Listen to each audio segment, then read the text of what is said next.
Խաղաղության զորավարժությունը այս խորագրով է հայ-իրանական առաջին համատեղ վարժանքը։ Նպատակն ըստ Թեհրանի սահմանային անվտանգությունն ապահովելն է։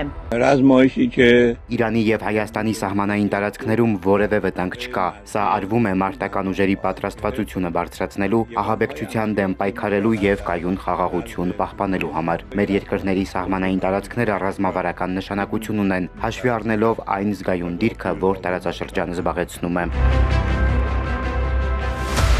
Ըստ հայկական կողմի զորավարժությունը ենթադրում է Հայաստան-Իրան պետական սահմանին տեղակայված անցակետերի վրա պայմանական ահաբեկչական խմբերի հարձակումը չեզոքացնելու գործողություններ։ Հայ-իրանական սահմանի անցակետերի վրա ցանկացած հարձակում, զինված հարձակում դիտարկվում է որպես ահաբեկչական հարձակում եւ Իրանը սրանով նաեւ ցույց է տալիս, որ ինքը պատրաստ է Հայաստանի Հանրապետության հետ իրականացնել այդ սահմանի պաշտպանություն։ Եվ սա դիտարկվում է որպես ահաբեկչական հարձակում։ Սա կարևոր այսպես ատրիբուտ է։ Զորավարժությունն անցկացվում է միաժամանակ Հայաստանի եւ Իրանի տարածքներում միասնական հրամանատարության ներքո։ Թեհրանի փոխանցմամբ զորախաղերի վայրը սահմանամերձ Նորդուս շրջանն է։ Իրանական աղբյուրների հաղորդմամբ իրենց կողմից վարժանքին մասնակցում է Աշուրայի 31-րդ օպերատիվ դիվիզիան, որը պատկանում է Իրանի արևելյան Ադրբեջան նահանգին եւ Իսլամական հեղափոխության պահապանների կորպուսի ամենահայտնի ստորաբաժանումներից է։ Ինչպես է ստացվում, որ հայկական զորքը մնում է Հայաստանում, իրանականը Իրանում, բայց զորախաղերը կոչվում են համատեղ։ Զորավարժության մի տեսակ է, որ տեղի է ունենում երկու պետությունների զինված ուժերի ստորաբաժանումների հետախուզական օպերատիվ տվյալների փոխանակում, մշակում, վերամշակում եւ միասնական շտաբի միջոցով երկու կողմից միաժամանակ գործողությունների իրականացում։ Սա նորմալ երևույթ է, հատկապես հարևան պետությունների դեպքում, երբ որ հարևան պետությունների զինված ուժերը իրենց տարածքներում միասնական զորավարժություններ են իրականացնում։ Փորձագետը կարծում է, որ սա կարող է դառնալ հաջող գործակցության սկիզբ, որ հետագայում նաև միասնական ու նույն տարածքում զորավարժություններ անցկացվեն տարբեր սցենարների խաղարկմամբ։ Սա կարող է նախադեպ լինել, որ նաև ինչու՞ չէ ռազմաարդյունաբերության հեռանկարում ռազմաարդյունաբերության կամ ռազմական տեխնիկայի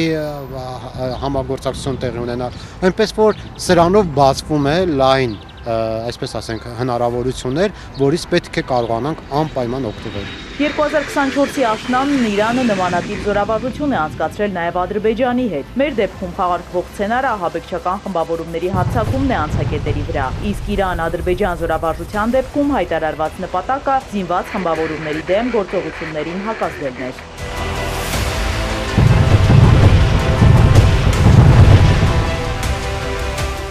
Իրանը փորձում է նաև Ադրբեջանին հասկացնել, թե որքանով որ դու ես ինձ համար կարևոր հարևան,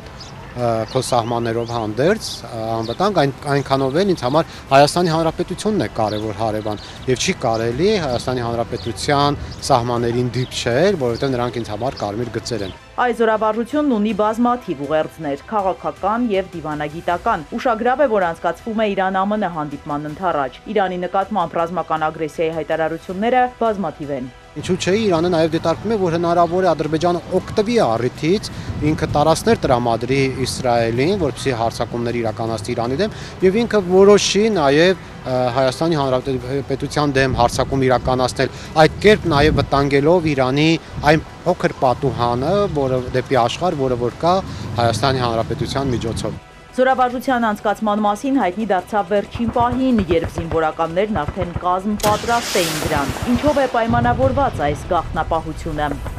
Առաջին հերթին սա բխում է Իրանի Իսլամական Հանրապետության վարած քաղաքականությունից, որովհետև մենք բոլորս գիտենք, իրենք շատ ավելի շատ գործում են, քիչ խոսում են, եւ սա այդ համատեքստում է տեղավորվում եւ ընդհանրապես ես կողմնակից եմ դրան, որ պետք է առավելագույնս գաղտնի պահվի։ Առաջին անգամ է Հայաստանն այս ֆորմատով հարաբերվում հարևան երկրի զինված ուժերի հետ։ Կարեն Հովհաննիսյանի խոսքով հայ-իրանական զորավարժությունը կարող է դառնալ այն բանալին, որով հնարավոր կլինի բացել Թեհրանի հետ ռազմական գործակցության դուռը։ Իզաբելլա Հովհաննիսյան, Սիմիկ Մայիլյան, Էպիկենտրոն։